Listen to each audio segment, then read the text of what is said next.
Magandang gabi mga idol.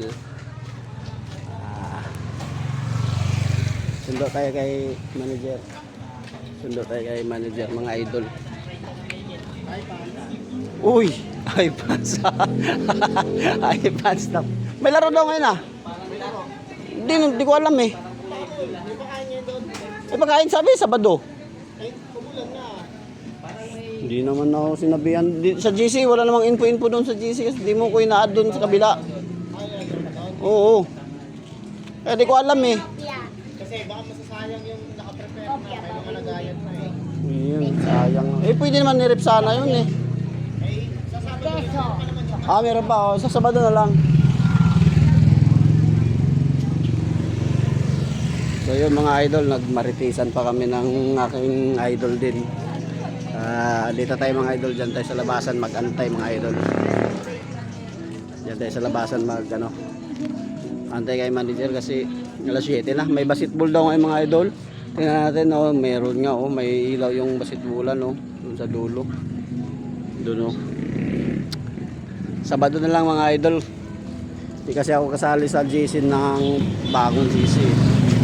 Kaya late ako sa info mga idol. Dito tayo magantay kay manager sa labasan mga idol kasi gabi na. 7:15 na. Antayin natin ng mga idol no kasi pagod din yun. Pagod. Galing trabaho kanina pa alas 5 eh.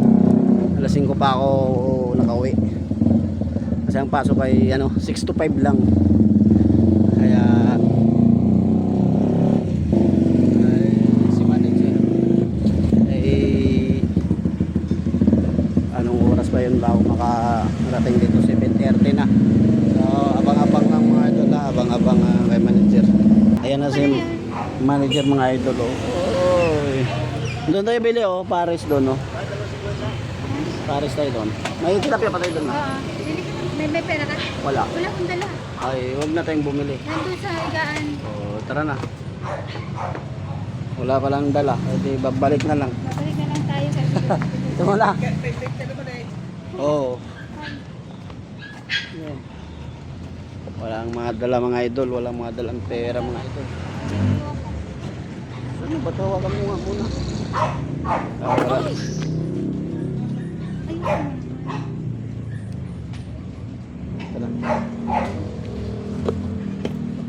Mga idol, uwi na tayo kasi wala tayong dalang pera. Wala tayong sabaw ngayon mga idol sa ating ulam. Ano ba yun?